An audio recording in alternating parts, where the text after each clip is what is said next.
हत्या प्रकरणी आरोपपत्र दाखल झाल्यावर पुन्हा एकदा धनंजय मुंडे यांच्या राजीनाम्याची मागणी आता जोर धरतेय। दादा स्वतः म्हणतात नैतिकतेचा हे करून राजीनामा द्यायला पाहिजे। मग आता हे काम अजितदादांचं आहे, त्यांचा पटकन राजीनामा घेतला पाहिजे किंवा त्यांना पदापासून दूर केलं पाहिजे किंवा बिन खात्याचा मंत्री तरी करा ना। अजितदादांकडनं माफक अपेक्षा आहे जनतेची। आता ही माणसं नाही आहेत, हे दानव आहेत आणि आय हॅव नो वर्ड्स, म्हणजे मला काही बोलताच येत नाही की अशा माणसांना काय म्हणावं। आणि अशांना आणि मोठं करत होते धनंजय मुंडे, आणि तरी अजून अजित पवारांना त्यांचे पुरावे हवेत आणि फडणवीसांना त्यांचे पुरावे हवेत। काय बोलायचं या लोकांना?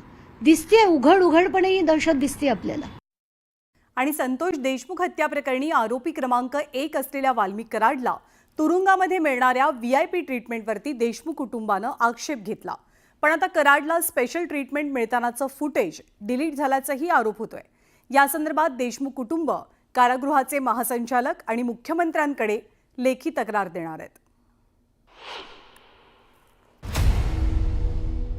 संतोष देशमुख हत्या प्रकरणी वाल्मिक कराडला CIDनं क्रमांक 1चा आरोपी केलाय। या प्रकरणी कराडच रिअल आका असल्याचं CIDनं आरोपपत्रात म्हटलंय। आणि याच वाल्मिक कराडला तुरुंगात मिळणाऱ्या VIP ट्रीटमेंटवर देशमुख कुटुंबानं आक्षेप घेतलाय। कराडला कोणत्या तारखेला आणि कोणत्या वेळी सुविधा पुरवल्या गेल्या याची पोलखोलच देशमुख कुटुंबानं केली आहे। पण आता हे प्रकरण दाबण्यासाठी कारागृह प्रशासनानं CCTV फुटेजच डिलीट केल्याचा खळबळजनक आरोप देशमुख कुटुंबाचे निकटवर्तीय यांनी केलाय। 22 तारखेच्या अगोदरची जी CCTV फुटेज ते डिलीट केले गेले आहे आणि त्याला पाठीमागच्या तारखेत दाखवलं गेलं की हे नादुरुस्त कॅमेरे आहेत म्हणून तिथले।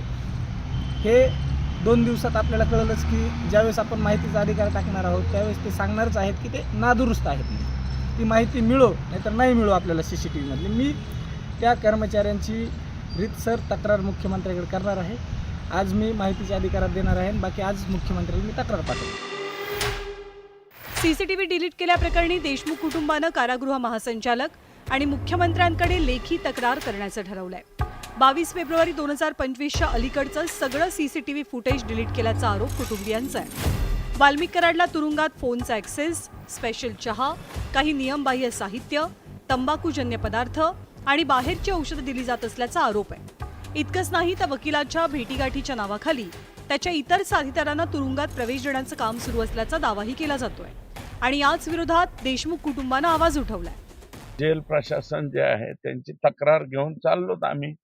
13 मुद्दे आमच्या हाती आलेले आहेत विथ टाइम, आणि तेही काढून मिळालेले। त्याचे CCTV चेक केले तर यांना काय काय पोहोच होतं हे सगळं आता पुढे येणार आहे। त्यामुळे जेलमधले सुद्धा लोक सस्पेंड होतील किंवा यातले सह आरोपी सुद्धा होतील। देशमुख हत्या प्रकरणामध्ये कराडभोवती आता कायद्याचा फास आवळल्याचं चित्र आहे। त्यामुळे आता कराडला मिळणाऱ्या स्पेशल ट्रीटमेंट विरोधात देशमुख कुटुंबियांनी केलेल्या तक्रारीची दखल सरकार घेणार का हे पाहावं लागेल। Bureau report, news 18 Lokmat.